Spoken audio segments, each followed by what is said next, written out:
In the workplace, we're often expected to keep performing, even when life has changed us. But grief, loss, and major life transitions can make us pause and ask, who am I becoming because of what I've been through?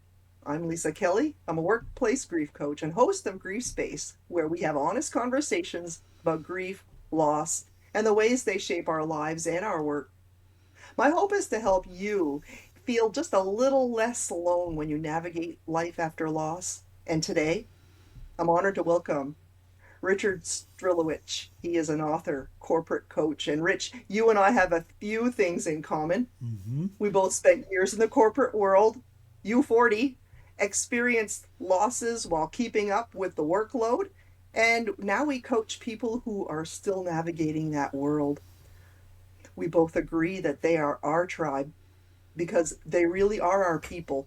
We understand the pressure, Rich, the expectations, and the demands that come with corporate life. And when those demands are compounded by grief and loss, we understand how deeply that can affect someone. And we know we can help. We also share something very important. We also share our faith and our belief in our spiritual sources known to us, Rich and I, as God's divine guidance in both our work and our lives. So, Rich, I'd love to start by hearing about your journey. After Oh, 40 years in the corporate world, what led you to coaching? yes, I've been in the corporate world for 40 plus years, moving up different leadership levels. I was mostly with IBM for 30 years. That's where I retired from. There was a point in time where I was programming computers for like 12 years. And at some point in time, I used to love it. I didn't want to do anything else in the world. And one day I looked back and it's like, okay, I learned this one programming language, and then I learned another, and then another. And the last one I learned was called Java. And I was like, that looks exactly like what I did 5 years earlier. It's like, been there, done that. This doesn't Right. inspire me anymore. And then I saw all these young whippersnappers, graduating college who were surpassing me. And it's like, but something woke up in me that I really wanted to not just sit in front of a computer program, but I wanted to do more collaboration.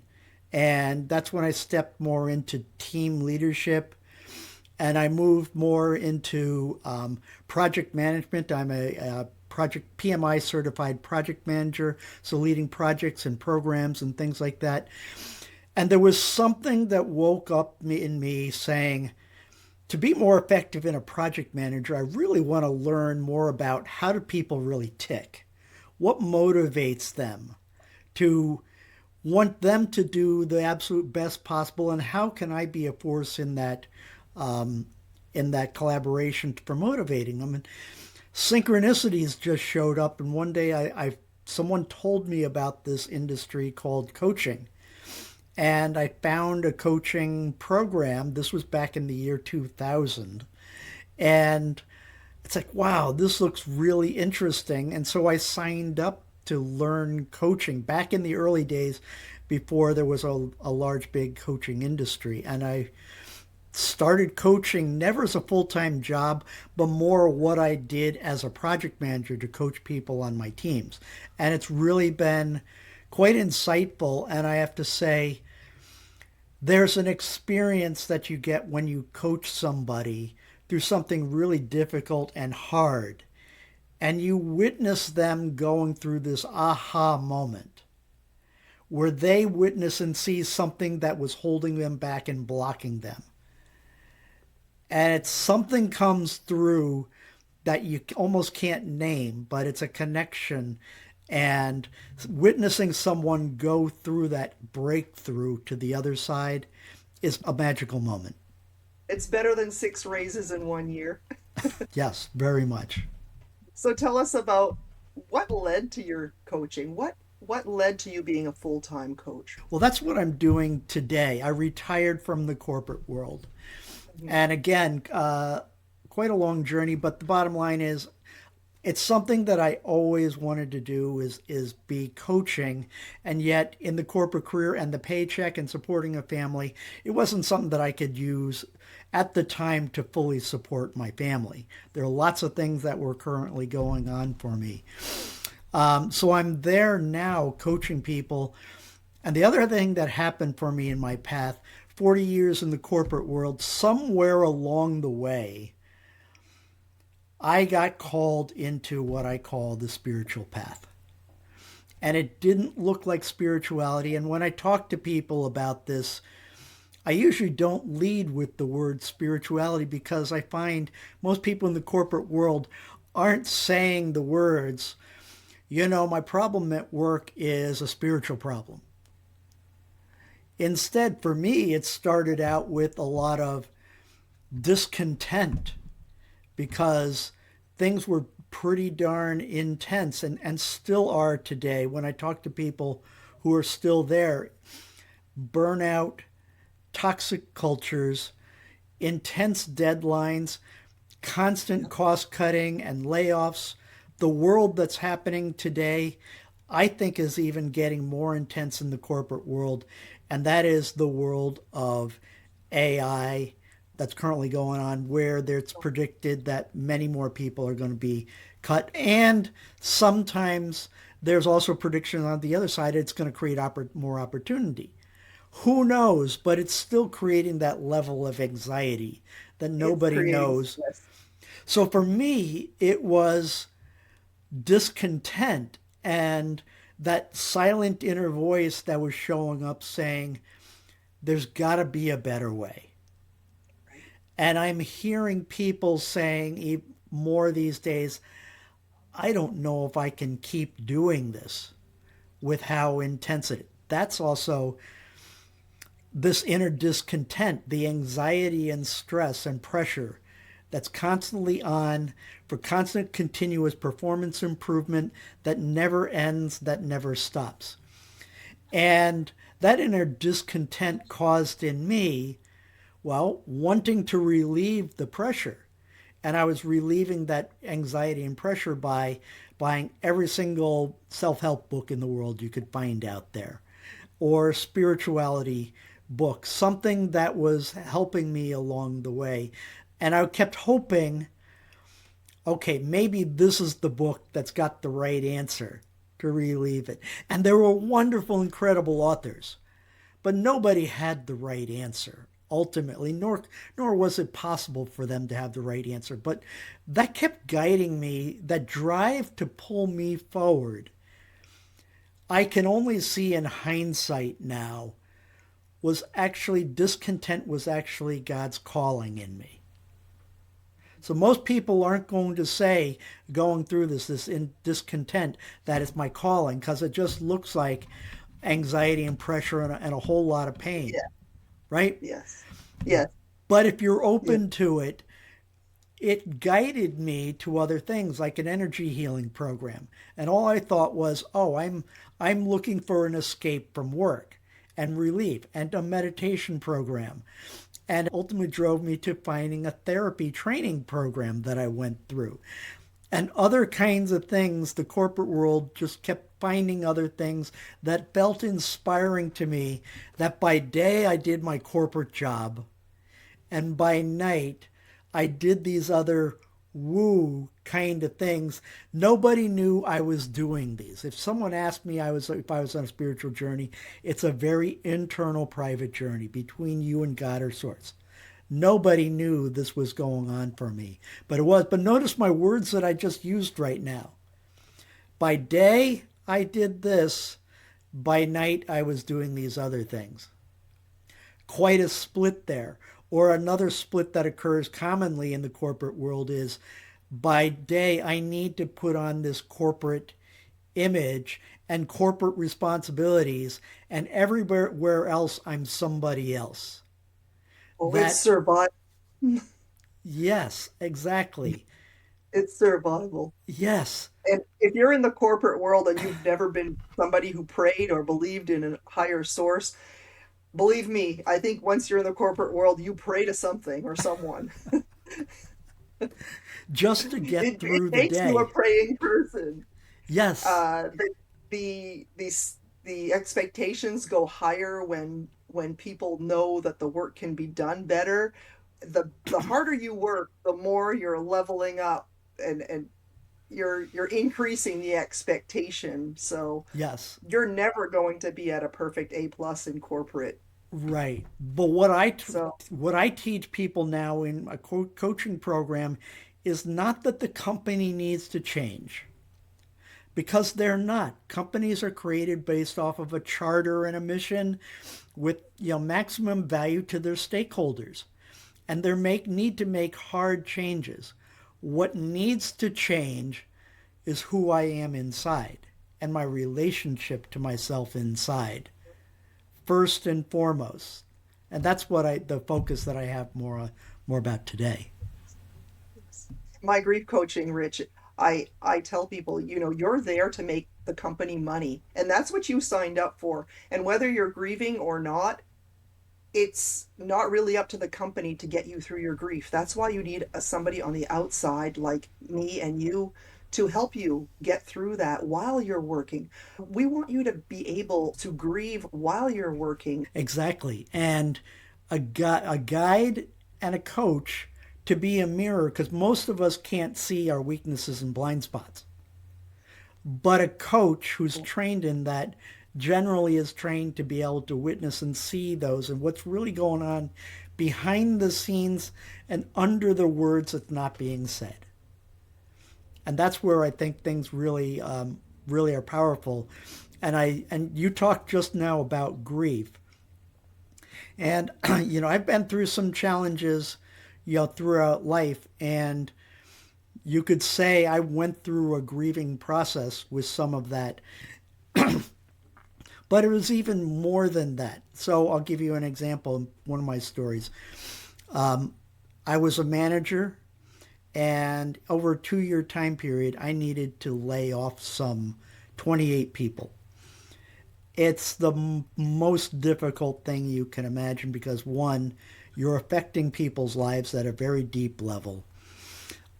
Second, I still have to run the business without dropping a beat, without having enough people anymore to keep running the business at the service levels that we're committed to. But there was one person in particular that I had to lay off, and I'm required to read the corporate legal script, and that script said you're being laid off because the business is having cost cutting exercises, and those who are the lower performers are being affected here.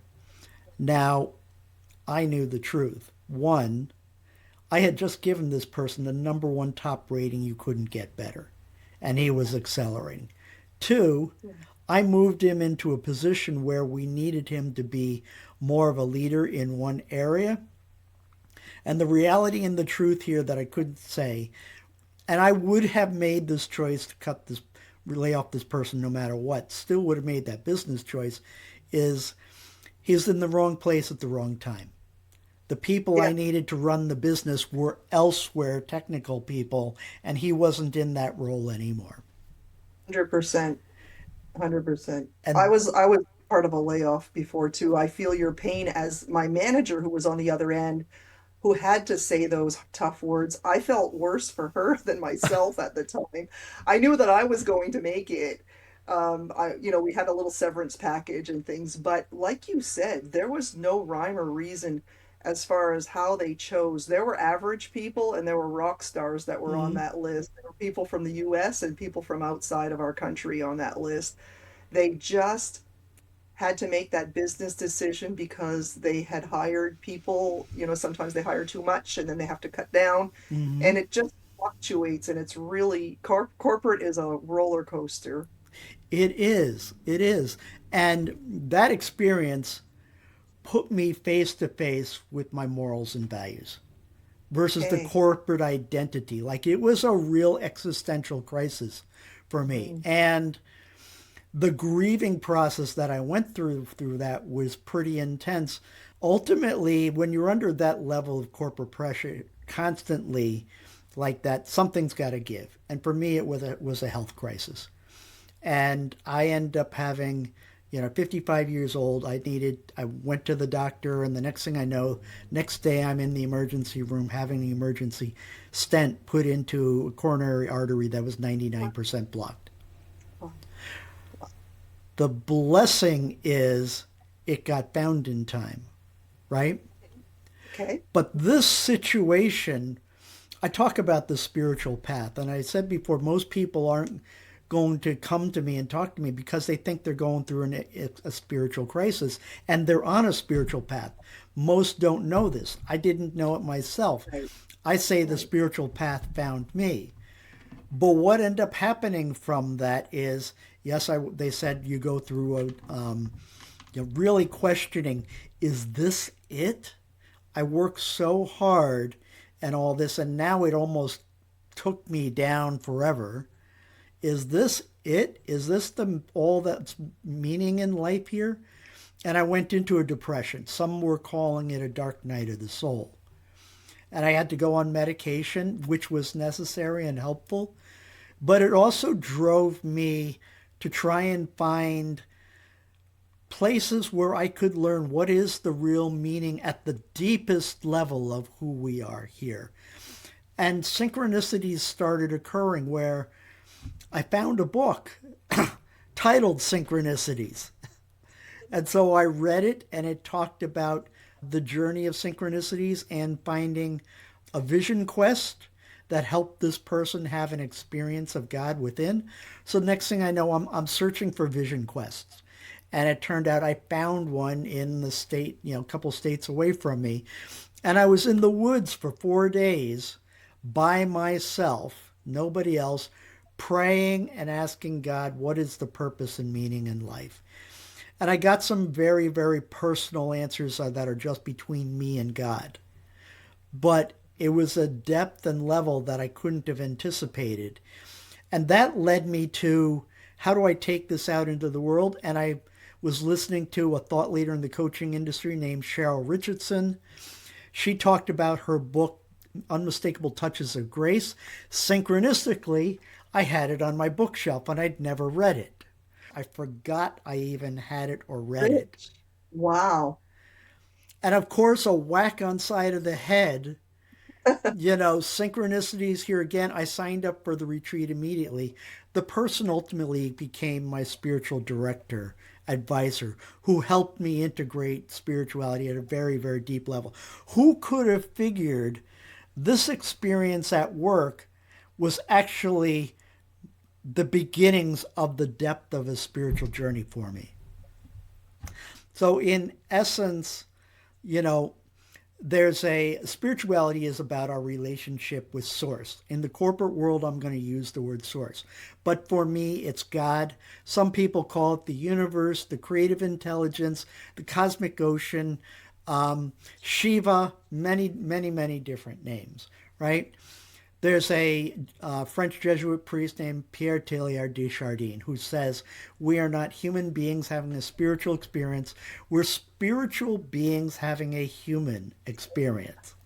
Excellent. And spirit means there's something beyond this flesh and bones and our brains and our neurology and our emotions. It says that underneath we have a belief in some sort of higher power in some way or some fashion. And if you personally don't have a belief in a higher power, the program and things that I'm going to talk about probably isn't going to work for you. But if you do, then there's an openness to this path. And there's another analogy. So spirituality is about your relationship to source. And there's an analogy that if you equate God to the cosmic ocean, infinite ocean, and we're individual waves on that ocean, then spirituality is about your relationship as a wave to the ocean such that you become infused with the qualities of the ocean or God. And those qualities being, as is, said by Jesus, a level of inner peace that exists already within us. For we are created in the image and likeness of God. We are children of God. And we have that level of inner peace within at our core and our foundation. And as children of God, we have a spark of the divine within us already. It might be that spark might be covered up with a lot of dust and other layers in it, but it is there. And if you now start having this conversation of relationship with God, you're now asking the deepest questions which the mystics have been asking for millennia. At the core essence, who am I? Where am I? Why am I here? What's my real purpose and meaning in life? Not the purpose of working for a company and a job. I just described an experience that I did not know was spiritual. And that is, the corporate world brought me this experience to have a heart event. And it ended up in a path that I found a deeper spiritual path of exploring my deepest purpose and meaning in light. Matthew says that we are the light.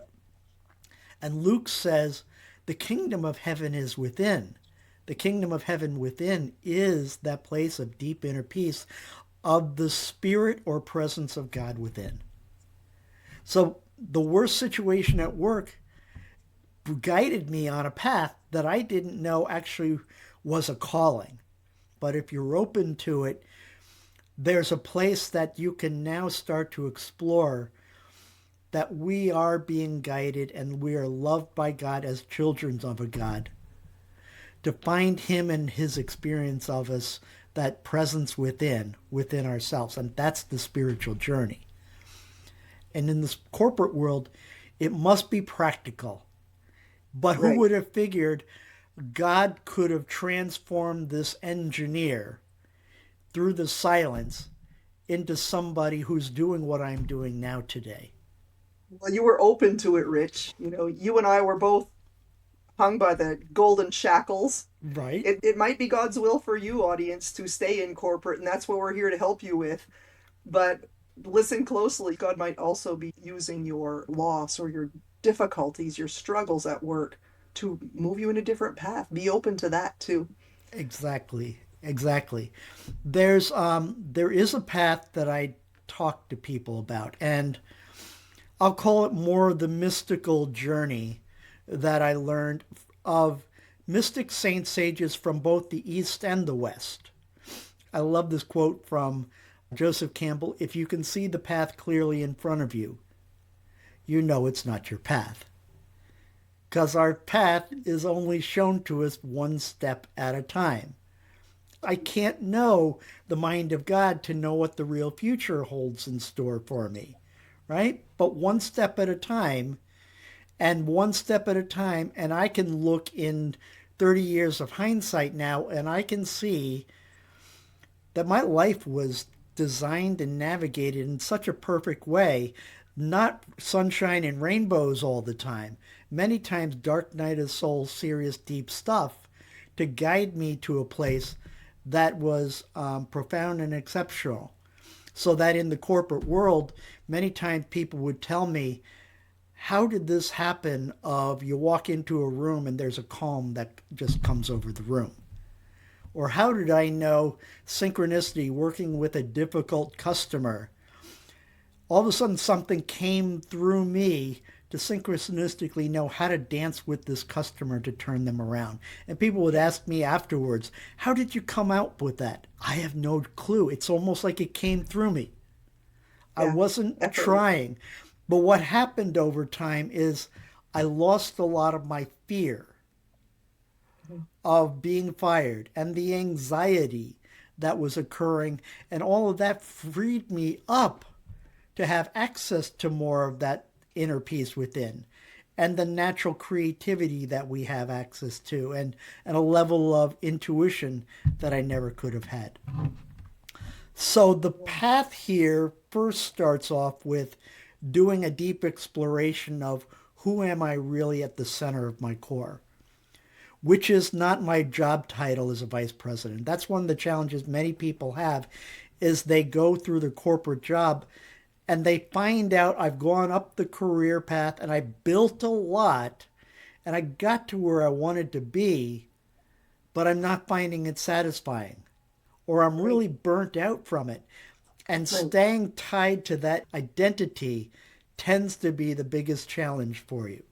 Because now if I get laid off or I'm not satisfied, now who am I really?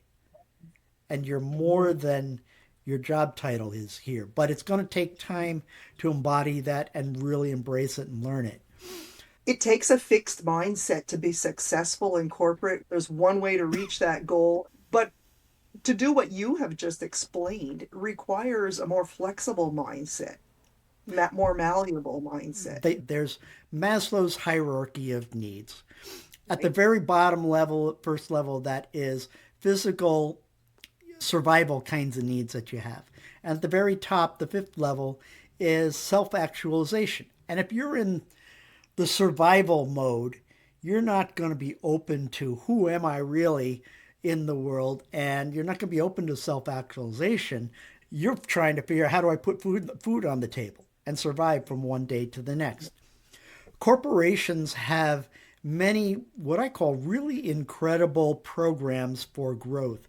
Leadership development programs, HR programs. Sometimes they come in terms of emotional intelligence programs and 360 assessments and positivity and coaching and mentoring. And I ran into a wall of taking all those programs, run into a wall where it doesn't improve and it doesn't help getting better. It's a level of consciousness. Those programs are created, let's call it Maslow's levels 3 and 4, if you will. But the next level of consciousness is beyond that. And Einstein says the significant problems that you have cannot be solved by the same level of consciousness that created them. Level of 5 might be at a self actualization level. And at that self actualization level, all the things that you've done already aren't going to help you to that next level of consciousness. So the path of this turns everything that you've done upside down right now. It's a pathless path of embodying, embracing new filters for how you look at things of surrender, faith, patience, and acceptance. And surrender doesn't say just let things happen as they will. Surrender says work as hard as you always have, but surrender and let go the outcome to God, because God is really in control. To have a breakthrough from the bottom of Maslow's pyramid, the primitive fight, flight, survival mode, beyond that into mid pyramid, do you work with people in the workforce to get have that breakthrough? I don't, because if you're in the survival mode, that's where you need to be, and that's where your focus needs to be right here, right now. Okay, okay. Right? You're not going to be ready, as they say, as I've heard, if you're in third grade, you're not able to Yep, do 12th grade level of work. You need to sure. go through fourth, Yeah, fifth, sixth, and seventh level, sure. right? So you might be surviving and not even have a job, and you need to focus on trying to find a job. You're not Right, going to be in a place of self-actualization. But most everyone in the corporate world is at levels 3 and 4, and they're and going to run into a wall here. I would go into autopilot and say there's got to be more. How can I be helping people through this job? I have to find some way to be Right. helping people through this job. Even if it's one employee that reaches out to me for chat or something, I have to find some meaning or purpose. Yes. Yes. That's where, There's surrender and then there's faith. And faith okay. says that everything happens for our positive good, even if it doesn't look like it. Having a stent and a heart event look like it's for my positive good? There's no way I could have believed that. Right. But in the long run, looking backwards, I see it was such a blessing and a tremendous gift. And many other things don't look like it could be. And then patience. Patience says, this too shall pass.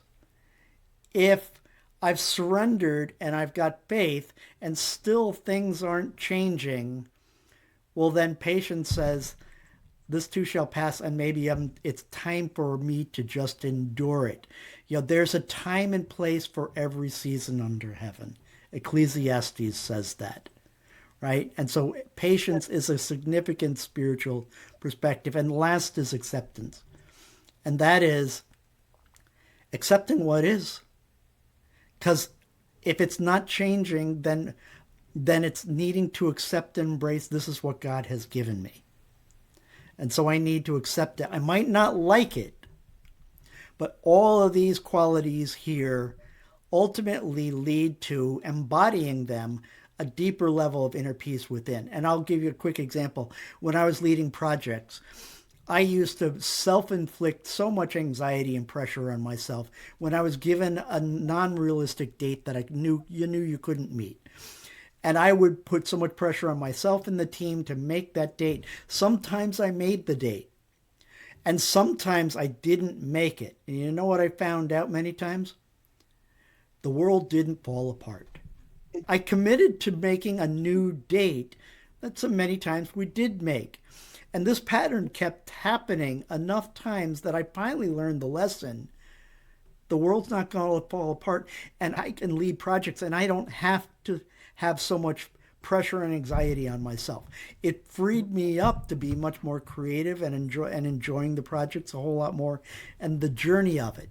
But nobody could have told me in the beginning, you just need to surrender the project and poof, you've mastered it. I had to learn that lesson the hard way. And that's Sure. what's happened with these four qualities I just said. You can't just say, I'm going to grow, surrender, faith, patience, and acceptance.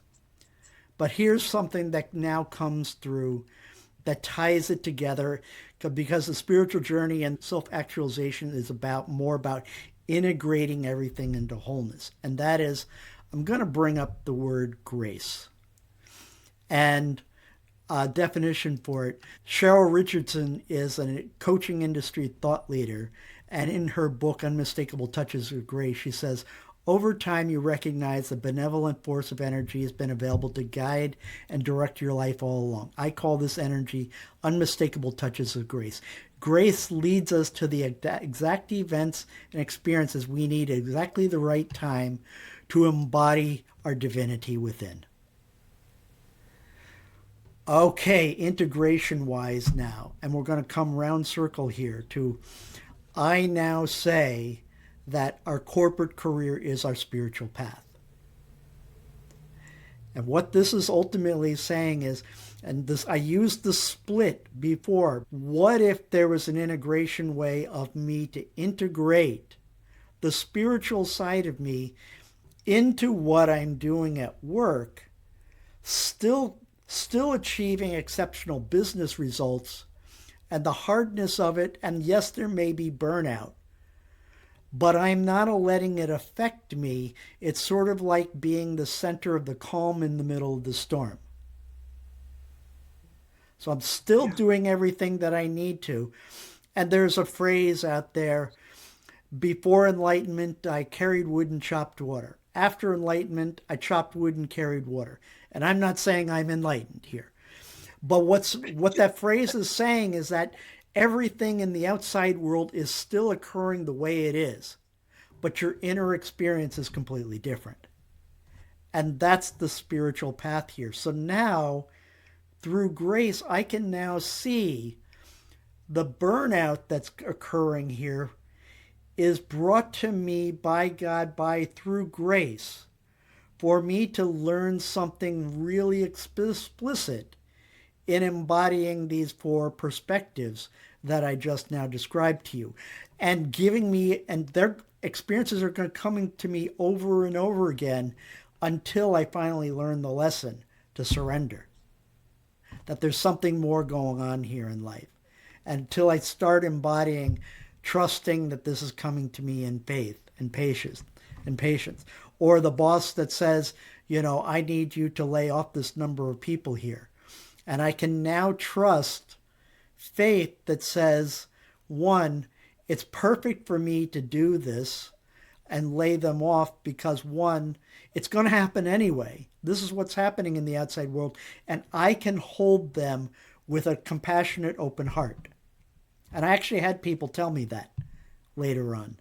And also trust that sometimes this is the kick in the pants people need to actually them leave and go into another job that was actually better fit for them. And people came back to me later on and said, yes, that was a good thing for to happen to me. Not always here, right? But that now started growing my level of faith so that I can now say, my corporate career is my spiritual path, and how do I embrace that at work? That's what I coach people around today, to not leave because the financial handcuffs are real. I had real financial handcuffs, a special needs daughter who had such tremendous medical bills and expenses. I couldn't leave. I needed to support my family and all that. But I found a way. And again, St. Teresa of Avila has a quote that I can now, in hindsight, embrace, which says, everything in our life had to happen just that way so that I might know the spirit and presence of God within. And I can see how that has been true over time. Generally, I couldn't see it in the moment. But the more this starts happening, the more I can recognize and see it in the moment. And I also want to say, this doesn't mean that I am sitting on a mountaintop here having mastered this, because I don't think there is such a thing as mastery. But I can say I'm in a completely different place now, and I do fall off the horse, and I do get angry, but I recover a whole lot faster. And I walked it for 40 years, which I think now at the end gives me credibility to people who also can't leave and have learned to integrate the corporate and the spirituality together in a way that's practical for corporate professionals. Believe that your identity shift was more than just an identity shift. It was something higher than identity to take you to that level of persistence and obedience and recognizing, having discernment. Mm-hmm. What do you do, Rich, to help people? As coaches, we always work at the identity level of a Right. of a client first. That's our job, is the, who are you? Mm-hmm. Who do I say that I am? But you take it further. You ask source, who do you say that I am? Right. Right. There's two ways of answering that question that I walked through with people. And the first way is I ask people, who are you? And they'll say, I don't know. I've been thinking, I don't know, right? But the answer is how you're living your life today. How your life and what exists in your life today is already the answer to the question of who am I at one level of consciousness on the Maslow hierarchy of consciousness, right? And so Right. it does include your job and your family role and your education and all the things and all your beliefs that you've developed over life. All the things that are currently is the living answer to that question. And then there's the North Star answer. And that is, who is it that I am designed by God to be? And as I said earlier, Scripture gives us the answer in many different ways. Matthew says we are the light. Right? Now that's a North Star. Am I going to live that? We're being guided. And when we say the light, that also is recognizing our divinity within, that spark within us. That, as we're created in the image and likeness of God. We're not God, of course, right? No possibility. But it's important in your professional career to follow the direction of source, whoever that is for you. Exactly. So when I work with corporate professionals, the first place to start is, where are you? What's going on right now? If they're a completely fixed mindset and very closed, I really can't work with them. The other thing that I will also say that's really critical and important on this type of journey is, are you willing to commit to some level of spiritual practice every day? Because spiritual practice will be critical in holding the container. It almost is like God says, okay, you say that the light, the North Star, is where you're going to go to. Your commitment to spiritual practices will tell me what level of spiritual maturity are you at, and if you're really serious about it. And so I tell people, if you want to work with me, you also need to commit to daily practice of meditation and prayer. I have such a mantra that I say to myself is never work harder than your client. Right. Right. And we know where you are, right? Pretty much in that first free discovery call that Rich and I have Mm-hmm. with you. We know where you're at, and there might be a resource that you need just to get you by for a while. And then when you are really ready, we want to talk to you again. Right. So, You need to be willing to do the work. There's another perspective that I learned also the hard way within this. And you're in the beginning, you're probably not going to be open to it.